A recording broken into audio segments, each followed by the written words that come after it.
I'm a little guy. I'm 5 foot nothing. And I started 4 years in Division I baseball. Now that served me well at that time, the underdog attitude, the I've got to have grit, I've got to have grind, and I've got to do unrealistic things. Welcome to Success Reimagined. I am Dr. Amna Shabbir, your host on this journey to thrive at the intersection of ambition and wellness. In every episode, I'll help you challenge outdated definitions of success, discover practical tools and strategies for growth without compromising your well-being. I am so glad you've joined me. Let's reimagine what's possible together.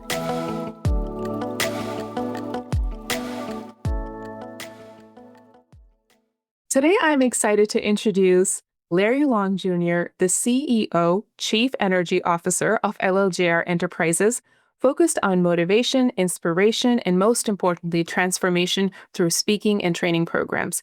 A motivational speaker and MC, he is also the host of the weekly live show, Midweek, Midday Motivational Minute, and author of Jolt. A former college athlete, Larry is extremely passionate about coaching and helping leaders take their game to the next level.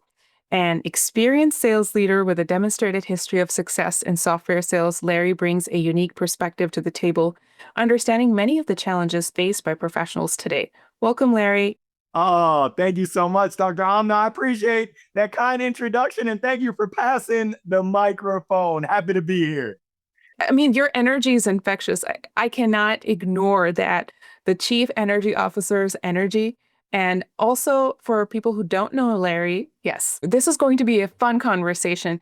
And if you want to know somebody who has an unreal amount of microphones, well, now you're seeing that human. I have no idea if you have them all accessible. Oh my goodness, here we go. And yes, I really like the Roscoe mic. Yes, oh my goodness. Well, Larry, this is incredible because I'm feeling the energy. I'm feeling and mirroring your energy, just transformed myself as well through the screen. We've had earlier interactions. And I specifically wanted to pick your brain on this topic and this project and this journey I am on, in which I'm having conversations surrounding perfectionism. So when you hear the word perfectionism, what does it mean to you? It hits me right in my heart. Because for so long in my life, I had an unrealistic expectation that I had to be perfect in everything that I did. And lucky for me, I had the opportunity to work with a performance coach, a business coach, who worked with me, and we played with different concepts around my relationship with failure and some of my unrealistic expectations, and how they were holding me back and not allowing me to be in my greatness. So I did publish a book called Jolt, but my coach essentially gave me an electrical jolt to get me in a place, in a space where the power of perspective and realizing that it's okay to not be perfect. There's none of us that are perfect on this earth. That seems very personal when you take it down and you break it into further pieces and you really look at it, that I don't have to, like you mentioned two words in there. That word first was unrealistic expectations, and the second you draw on is failure. Take us back to that moment a little bit where you felt this is the time I am failing and I am having a hard time handling this. Take us back there. Yeah, well, I got to take you back to my baseball playing days. I played baseball at University of Maryland, go Turks. And in the game of baseball, if you're a 70% quote unquote failure, you fail 7 out of 10 times, you're going to go to the Hall of Fame. You're a 300 hitter, 30%, and people are going to be patting you on the back. I grew up with another college athlete. My father ran track at University of Maryland, long jumper, triple jumper, very into the details in terms of getting his steps, making sure that his jump, and just observing him. It's amazing how powerful our environment is. Seeing my father's discipline, his dedication, and his quote unquote unrealistic expectations, it came on to me. Now, my father grew up in Baltimore City, where not many of his colleagues, classmates, family members really had the opportunity to succeed. And for him, this unrealistic concept of going to college, he made it realistic. This unrealistic concept of having a well-paying job and raising a family that's in a stable environment, He made that realistic. So for me, seeing that, I always had quote unquote unrealistic expectations, which propelled me. I'm a little guy. I'm 5 foot nothing. And I started 4 years in Division I baseball. Now that served me well at that time, the underdog attitude, the I've got to have grit, I've got to have grind, and I've got to do unrealistic things. And what I realized that in business and in life, giving myself grace and understanding that it's okay to try and try again and learn. You're either going to win and or learn from those attempts where you don't win. And that's okay. And it was really for me getting over that hump of I don't need to be perfect. Good enough is oftentimes good enough. Good enough oftentimes is good enough. I'm hearing your journey. I'm hearing you paint this picture. You're at home. Your dad's also an athlete. There are messages that are around you. There are messages to like dream big, those setting those unrealistic expectations and then going and meeting them. But then also at the same time, taking a breath and recognizing when things are good enough or it's okay. Because here's a fear that I have is the inability to feel joy wherever you are at because of those expectations. So while it is so amazing and wonderful that we're striving, when we let that sneaky conversation of perfectionism come into play, we just find ourselves stuck. What are some of the messages that you feel potentially that you might have internalized from your environment when you're growing up? Failure is bad. That was the message. My relationship with failure is no, we don't do that. We don't fail. Whatever we do, we succeed at. And that's just not realistic. It's great to strive for. And I'll say yes, and knowing that if you're trying great things, if you're stretching, you're not always going to be successful. And that's okay. Take a deep breath. Someone out there needed that deep breath right there. Yeah. It's okay. You're going to be okay. What's the lesson learned? And as my good buddy Stan Felt says, what's the lesson earned? Sometimes as we go through life, the lessons earned are the most impactful lessons. If you're a boxer, when you get knocked out, you realize, uh-oh, I don't need to move that way anymore if I don't want to get knocked out. It's the same thing in life. There's two ways that you can learn. You can learn from mistakes that you make, and or you can learn from mentors who have made that mistake. I love to learn from mentors because I've tried it my way of learning from my own mistakes. And although it's good, I prefer to learn from others' mistakes. But it's okay to make mistakes. That's how you test. That's how you gain data. That's how you learn what is the right path. I zigged there and I should have zagged. So it's really a big experiment. And you talked about joy. I make an intentional and conscious choice to not let that voice, it's still a voice that's in my head. I don't let it steal my joy. You talked about being present. I think they say be at where your feet are at. Life is good, but it's a choice. I tell my kids every morning when I drop them off at school, make it a great day. And they say, it's my choice. As we talk about failure, you're trying to normalize failure. I really appreciate that. A lot of times when we talk about mistake and failure, the word that comes up for many high achievers is rejection. And there is research that shows that social rejection activates the anterior cingulate cortex, which is the same part of the brain that is responsible for processing physical pain. And this effect, it's particularly pronounced in perfectionists who fear failure and rejection. And as you look at your experiences and you look at the people that you mentor, you go and you give these amazing talks and all of this aside, just life in general.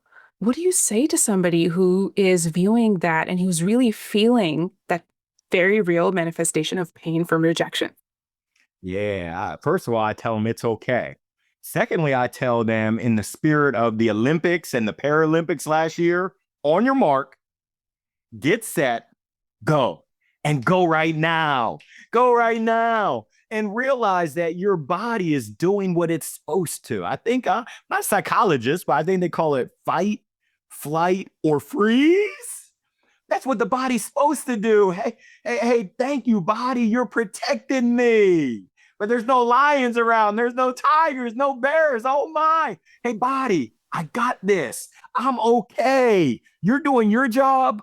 I got it from now. Hey, you can rest and relax.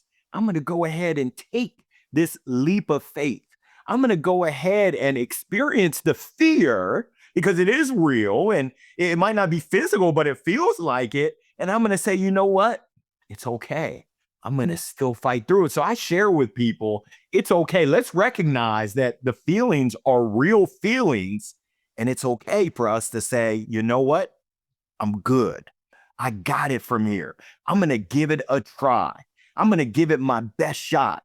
And if it shakes out great, great. If it doesn't shake out great, great. I'm going to learn. And now I'm going to go and try it again. If you think about it, when we're babies and we're learning how to stand up, we don't do it on the first time.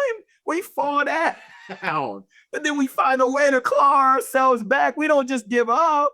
We try and we try again. When we learn to walk, when we learn to run, when we learn to ride our bikes. I had some skin knees. I think I still got the scabs and the scars. It's okay. But sometimes as we get older and quote unquote wiser, I got a little bit of gray, got a little salt and pepper. We think we got it all figured out. And it's like, I'm not even going to give it a try. For me, that's what I define as failure because you didn't even try. The real success is in giving it a try, trying the process, learning from it, sharing your learnings with other people, and then trying it again, doing something a little bit different. But that's just my definition. So I encourage people, and there's someone who's listening right now, Dr. Amna, that's noodling on an idea. They're noodling on a tough conversation. I want to extend and give them permission. Larry Long Jr., CEO, Chief Energy Officer, gives you permission to go ahead and give it a try right now. Not tomorrow, not next week, not next month. You don't have to wait until January 1st. Right now. Let's go. Larry, I'm going to be that person noodling on the idea, and I'm actually going to answer that. I have the idea. I've been noodling on it, but it's just not perfect enough right now. And I have to account for all the variables. And I have to sit there and I have to make sure the idea is good enough, I'm good enough, all the possible iterations of things, all the decision trees are mapped out. What would you say to me? Ooh, this is personal right here. And I'm going to say, I hear you, Dr. Amna, but do you? That's the question. Do you really have to account for all the variables? Why can't we go right now? I'll give you a real live example. This was back in 2020 when I formed my business. Actually, no, it was 2021. I had gotten let go from corporate America, and I didn't want to update my LinkedIn profile until my website was ready. My coach said, Larry, if you wait until your website is ready and you got your speaker reel and your one pager, we might as well wait until 2025. That's when everything's going to be perfect. And by that time, the opportunity has passed you by. I said, you're right. She said, well, what you going to do? Are you ready to move forward? I said, nah. Well, why? And we listed out the pros versus the cons of me updating my LinkedIn profile. What if someone asks, where's my website? She says, let them know it's coming soon. When I stepped over that fear and I made that leap of faith, that jump, it was amazing. I think I had 700 reactions on my post. Only one person asked me about my website, and I actually got business. But I was so afraid. I was so scared. I wasn't even scared. I was scared of rejection, of failure. They're all going to laugh at me. When in reality, not the fake news that this voice, I call it Cletus. Come on, Cletus, you're going to walk over, but you're going to limp back. That voice, Cletus, is powerful in my mind. But the voice of my father, I lost my father 9.5 years ago, Larry Long. And he shared with me, you can't have my name, Larry Long Jr., with a punk. He threw in some three-letter, some choice three-letter and four-letter words, if you know what I mean, with a punk attitude like that. That's not how we roll. You're more than a conqueror. Let's go. So I would share my story with you, Dr. Amna, and ask you to play with what are the pros of moving forward? What if you were to succeed wildly? And then what are the cons? And let's look at them objectively and on paper or on a board, and let's document, do the pros outweigh the cons? And oftentimes they do. And if they don't, let's go back to the drawing board. Let's assess that idea that you're noodling or doodling on. Is it even the right idea? And let's get to a point where sometimes you got to just say, fear be gone, fear you're with me, and yes, and I'm still going to go. If we work through that exercise, I believe more times than not, the answer is let's go. Because the time that we take to noodle on it, doodle on it, get everything, all of our ducks in a row, I think they call it, the opportunity is passing us by. And if we don't do it, there's someone else out there who will. So you pick your poison. You want to give it a try, or do you want to wait? And I hate to be morbid, but I don't know if your listeners and viewers know this. The place that holds the most dreams, it's the cemetery. Think about that. That's deep. Yeah. So many people go to the grave noodling, doodling. I wish I had. Don't wish you had. Live your dash and live it brilliantly and brightly right now. Opportunity is knocking at my door. It's knocking at your door to be great right now. I said it earlier, not tomorrow, not next week, not next month, not next year, right now, this second. Whatever time it is when you're listening, when you're viewing this, the time for you to be great is right now. Let's go. I'm trying to come up with better words than just saying wow, because I'm feeling the energy emanate from you right now. Just based off of what you've said, I was reminded of a quote that came to my mind when I was really struggling with making a big life decision as a physician deep in the throes of burnout. And my friend sent me this quote by Erin Hansen, which was, "There's freedom waiting for you on the breezes of the sky." And I'm paraphrasing because I'm forgetting the exact words. You're afraid falling, but oh my darling, what if you fly? And so that is what fear does to us, and the over perfecting and trying to account for all variables. There's a really big part of what we go through in terms of rejection and failure and all of these elements, and that is social media. And sometimes it feels like not only is the compare and despair game very strong, but also it's like our failure and rejection is also so public. What are your thoughts on that? Yeah, a couple of thoughts. Other people's opinion is none of my business. What others think, and it's only natural. I want people to know that you're normal. I mean, there really is no normal. So you're you, and that's the normal you. So whatever feelings you're going through, it's okay. And I encourage you. I applaud you. I celebrate you to even give it thought.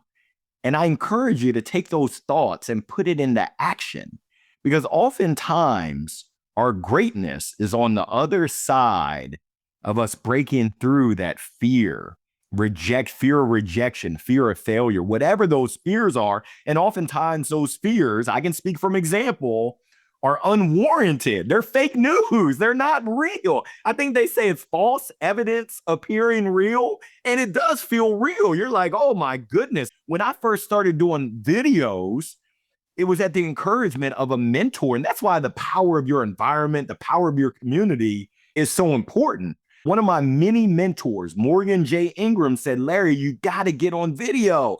I said, no, I got the face for radio, Morgan. He said, yeah, you do. You're ugly. I said, they're all going to laugh at me. He said, Larry, I hate to break it to you, but they're already laughing at you. He said, I'm going to tell you what my mentor told me. If you don't do it, you're being selfish. I said, hold up, wait a minute. I'm not selfish. Those are fighting words. He said, everything that you're telling me is about you, and it's not about you. It's about someone else who could benefit. Someone who looks just like you, Larry, needs to see you and needs to hear your voice. And if you deprive them of that, shame on you. Whew, that was powerful. That hit me right to my core. And that was on a Friday. The following Wednesday, I went LinkedIn Live on video. I just hit my episode number 250 of going live every Wednesday at 12 o'clock noon Eastern for my midday motivational minute. It would have been recorded. It would have been written. If it hadn't have been for the encouragement, if it hadn't have been for that fire that was lit and the keeping it real of, Larry, don't be selfish. It's not about you. It's about someone else in order to spur that action. So once again, Dr. Amna, someone needs to hear this. It's not about you.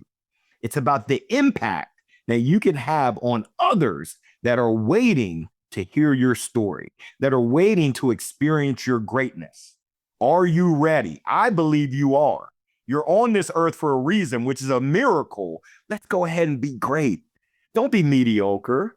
Go ahead and have fun. Take some risks and enjoy each and every moment. What I found is that oftentimes it's great to win, but oftentimes the most fun is had when you're experimenting and you're quote unquote failing. When you're losing, I played baseball at University of Maryland. You can check the Carfax. You can look at our record. We were losers, but we certainly had fun. I've got stories for days, and those relationships, those bonds, those learning lessons, they're priceless and they last a lifetime. So I just hope that someone who hears this episode, hears my voice and your voice, is inspired to take action, is transformed to take what they already know deep down inside and actually put it into action. That's where you start to see, ooh, we're cooking some things up. When we start to put things into action, it's like, ooh, I learned that lesson. Won't do that one again. Ooh, that one worked right there. Let's go. Come on now.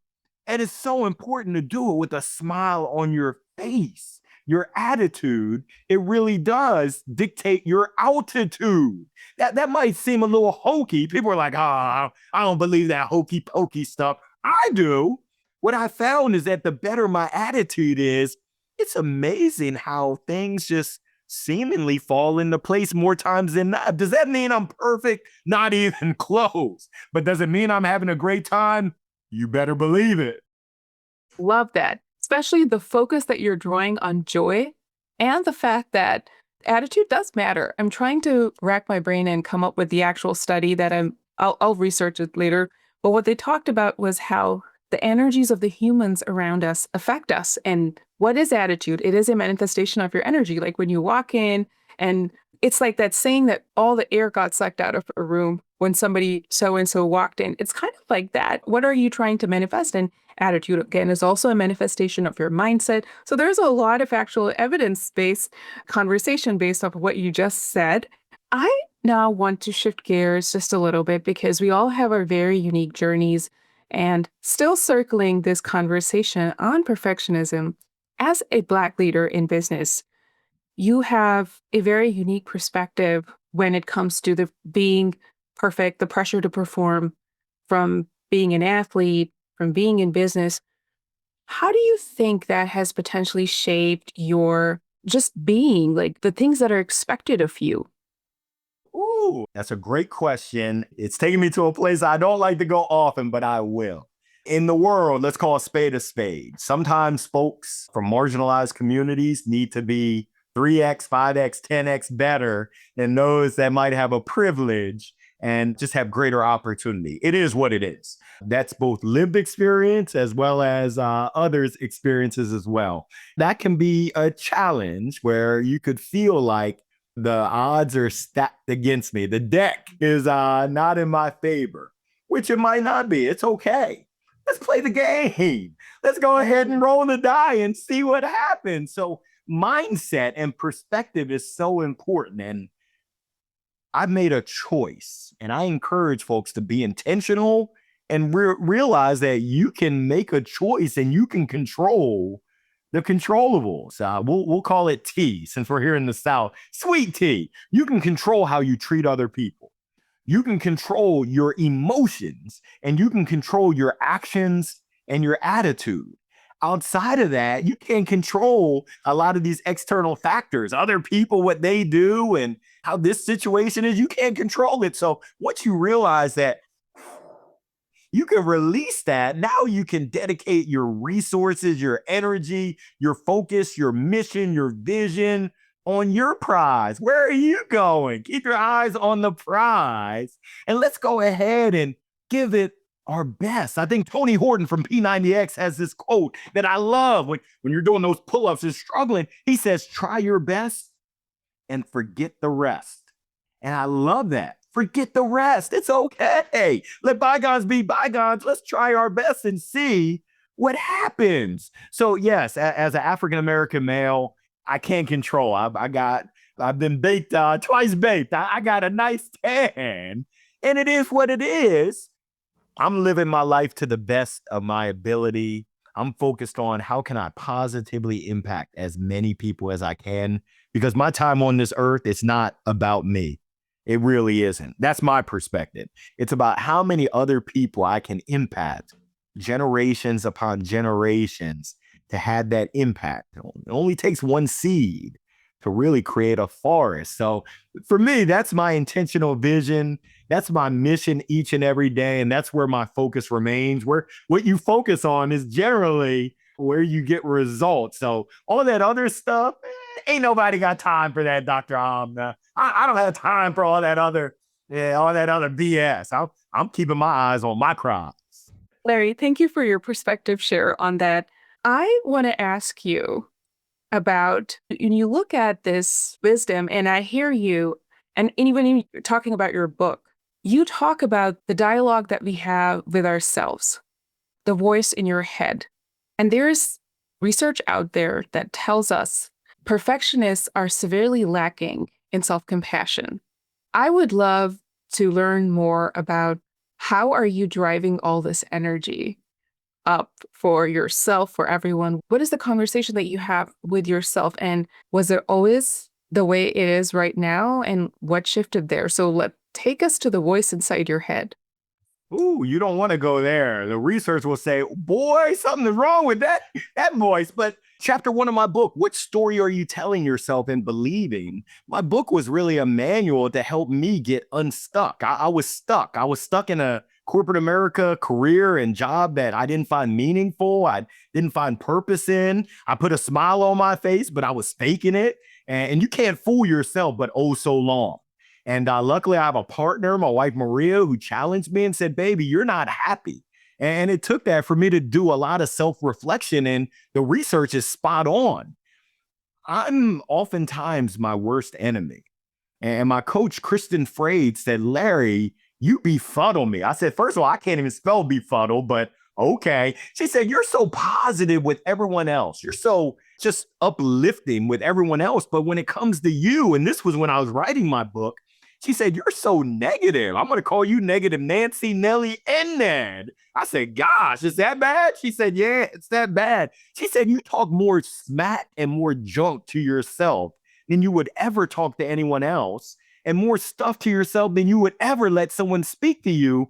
Why is that? And I shared with her, I expect the best out of myself. I expect excellence. She said, okay, everyone does. And your self-talk, those limiting beliefs are holding you back. They're not serving you. And when she broke that down and she said, let's play with, let's explore, what would happen if you actually encouraged yourself the way that you encourage other people? If you uplifted yourself and said, hey, Larry, I'm going to celebrate you and not just tolerate you and all your ups and downs and highs and lows and twists and turns. That's life.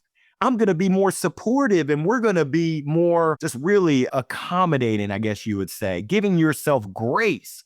And it's been a process. It hasn't been easy because my natural default is, what are you doing, Larry? You big, oh, how dare you? What are you doing? Oh, no. Ooh.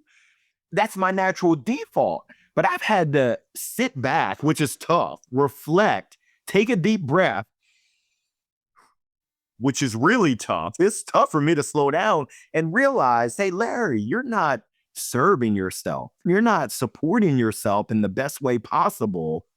And if you're really serious about being the best you can be, you'll be open to making changes. And I'm still a work in progress. I'm still a whip. I don't have this perfected, not even close.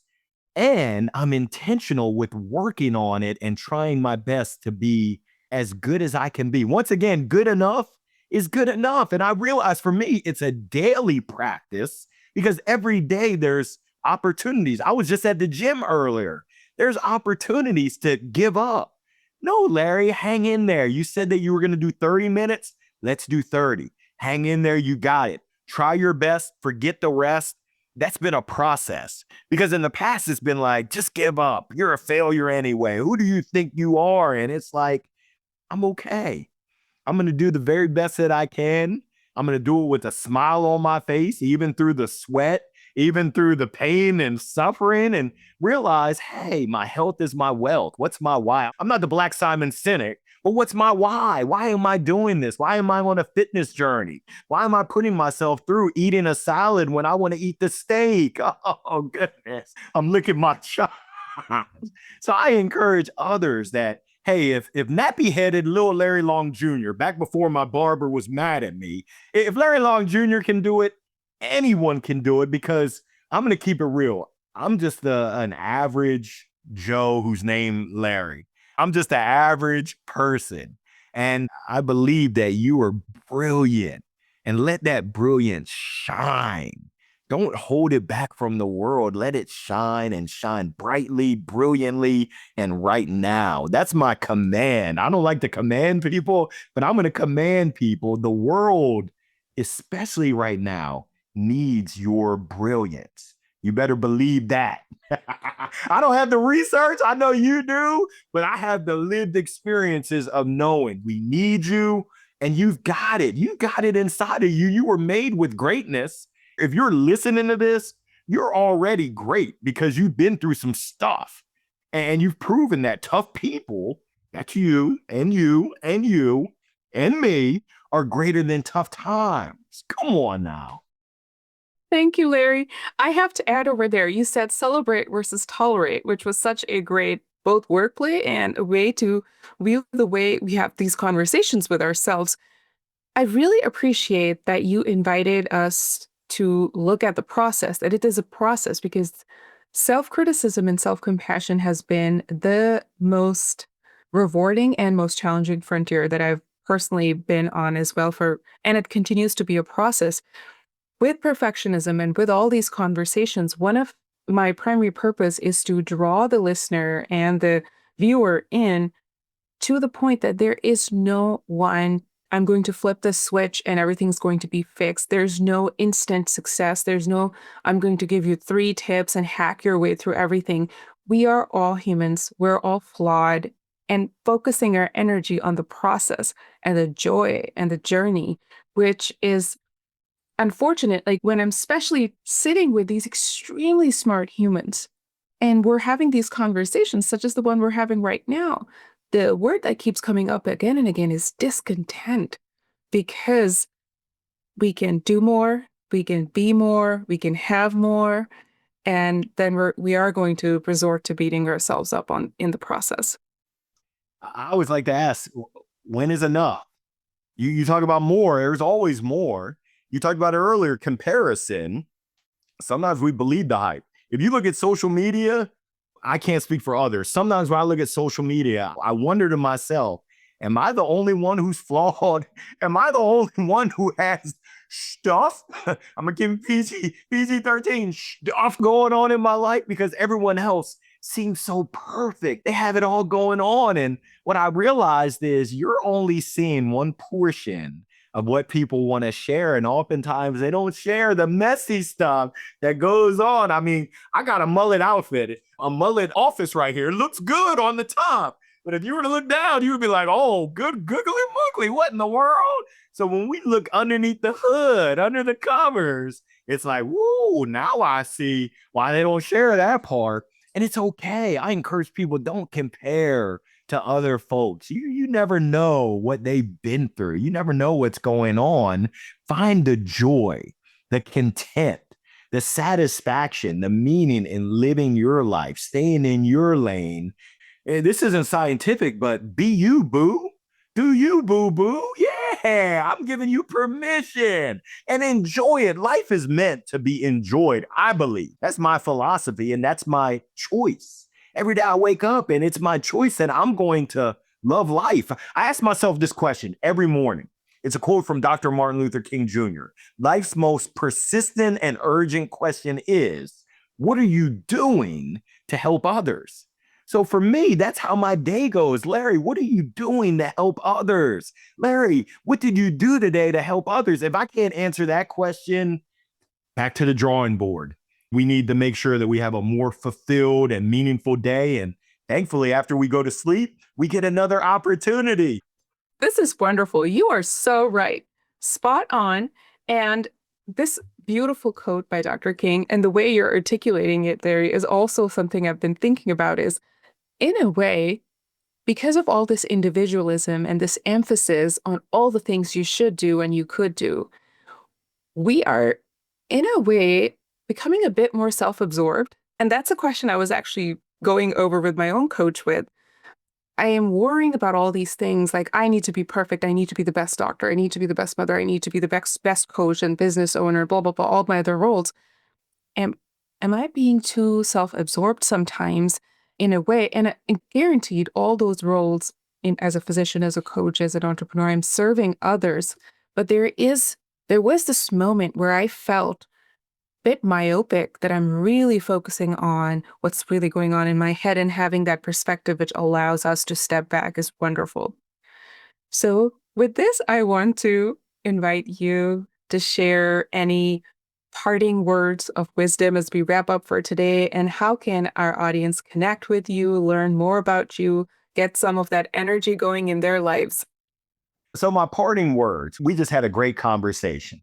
And I know folks are shaking their head. Yes, they're listening in the gym, they're listening during their commute, and they're taking notes. My biggest encouragement is do something, please. Take action. Even if it's a small action, take action. Do something right now. There's no guarantees in life, but I guarantee that it will give you some progress. It will teach you a lesson by doing something, and hopefully it'll make you feel good that you actually did something. Most of the folks out there do nothing. And it's crazy. I had this conversation with my kids. I don't want to hear you complain about the results you're not getting from the work that you didn't do. You got to put in work if you want to get something out. So that's my biggest encouragement. And please know, don't do it alone. If you need support, I'm here to support you. Larry Long Jr., you'll probably hear me before you see me. You can find me on my website, Larry Long Jr., that's jr.com. You can find me on LinkedIn, Larry Long Jr., the man with 2 microphones. I'm on Instagram, I'm on Facebook. I try to limit my social media. The key word there is try, just to protect my mental space. But I'm always open to connecting. I'm always open to serving. Like I said, what am I doing to help others? If I can ever help you, I'm telling you, I'm giving you an open invitation. Let me know, please. Thank you so much, Larry. This was a pleasure. Thank you, Dr. Amna. Keep shining brightly and brilliantly. This episode is part of a special series and my budding book project on unmasking perfectionism. Thanks so much for spending time with me today. Just a quick reminder, while I am a physician, I'm not your physician, and nothing in this podcast is medical advice or any kind of professional advice. Everything shared here is based on my personal experiences, and the views expressed are entirely my own. If you enjoyed today's episode, I would love for you to rate, review, subscribe, and share the show with anyone who might need a little inspiration to redefine their own version of success. I'll see you next time. Until then, keep reimagining success one small step at a time.